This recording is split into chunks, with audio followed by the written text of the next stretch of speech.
नमस्कार दोस्तों हमारा टॉपिक चल रहा था अरब सागर की प्रमुख नदी। हमने इसमें पहले भाग में पढ़ा था, हमने कौन सी माही नदी के बारे में चर्चा की थी। आज हमारा टॉपिक होगा लूनी नदी के बारे में। किसके बारे में? लूनी नदी के बारे में। आज हमारा टॉपिक होगा लूनी नदी के बारे में। कौन सी नदी? लूनी नदी के बारे में हमारा आज टॉपिक होगा। दोस्तों करते हैं शुरुआत। सबसे पहले इसका उद्गम स्थान। दोस्तों इसका उद्गम स्थान होता है नाग पहाड़। नाग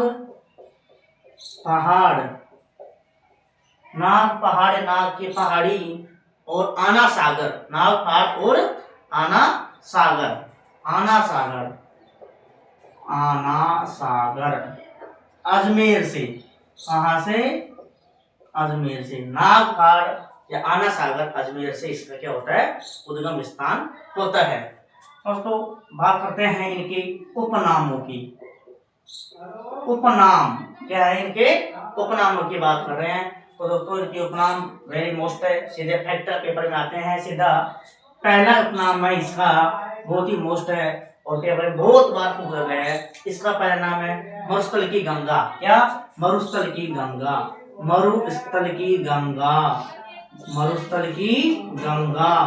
इसका ये उपनाम है। पहला तो मरुस्थल की गंगा। दूसरा नाम है इसका आधी मीठी आधी खारी। दूसरा क्या नाम है?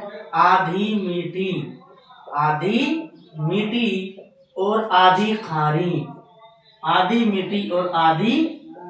ये भी इसका उपनाम है, आधी मीठी और आधी खारी। तीसरा इसका उपनाम है पश्चिम की गंगा।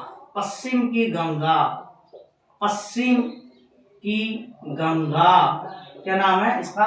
पश्चिम की गंगा। इसका तीसरा उपनाम क्या हो गया? पश्चिम की गंगा इसका उपनाम ये भी हो गया। ठीक है दोस्तों, मरुस्थल की गंगा दूसरा हो जाएगा, फिर आधी मीठी आधी खारी, तीसरा पश्चिम की गंगा। ये इनके उपनाम है। बात करते हैं दोस्तों इसकी कुल लंबाई। इसकी बात करते हैं हम। इसकी कुल लंबाई की बात कर रहे हैं तो इसकी लंबाई है 495 किलोमीटर। कितनी है?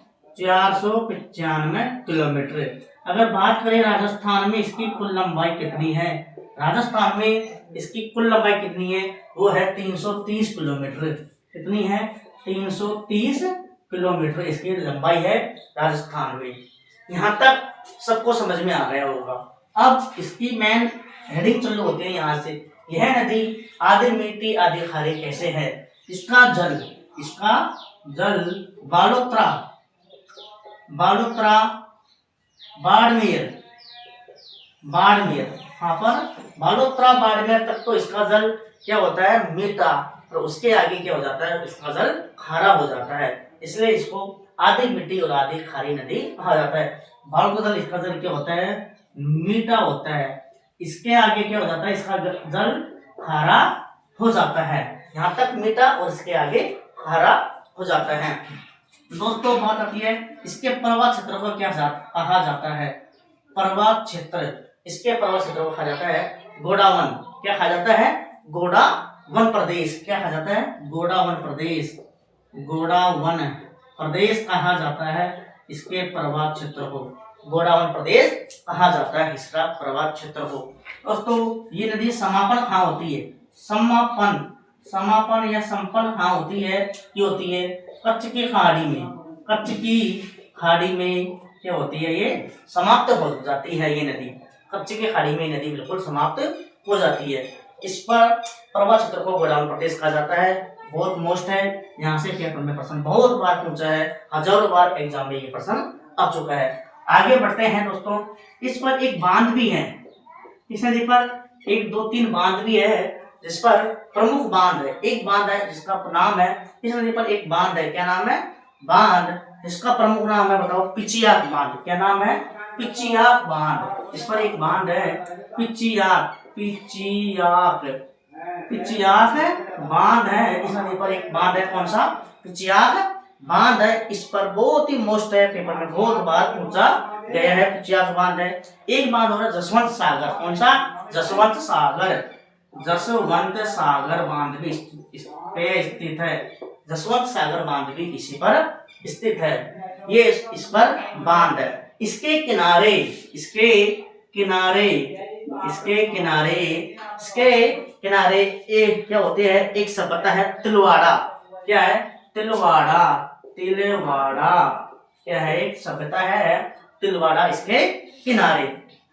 यहाँ तक सबको समझ में आ गया होगा, ऐसी मैं आशा करता हूँ। यहाँ तक सबको समझ में आ गया होगा। और ये दोस्तों, ये है नदी बहुत ही मोस्ट है। ठीक है, यह नदी पश्चिम राजस्थान की सबसे लंबी नदी है। एक मोस्ट हेडिंग है, नोट लगा के लिखो, नोट लगा के लिखो। यह नदी पश्चिमी राजस्थान की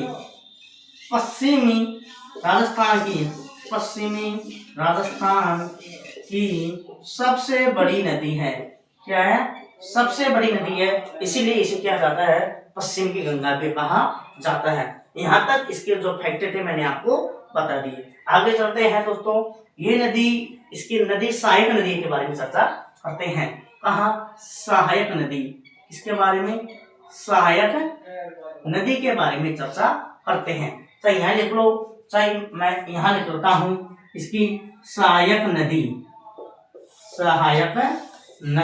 अब इसको याद करने का एक तरीका है, कहीं पर भी आपको इसका नहीं यानी ट वर्ण का अक्षर दिख जाए, ड या फिर ड, यहाँ पर ड और ड दिख जाए, वो नदी किसकी होगी? सहायक नदी होगी। और कौन सा? कहीं पर भी आपको अगर ये दिख जाए ट वर्ग में या तो ड दिख जाए या फिर ड दिख जाए, घेर लेना, उन नदियों में इसकी सहायक नदी होगी।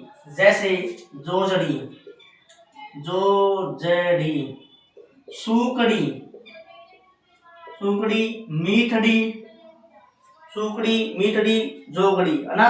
खारी जमाई, एक और है खारी और सागी, जमाई, खारी, खागी, जमाई, ये भी इसकी सहायक नदियां हैं। और कौन सी?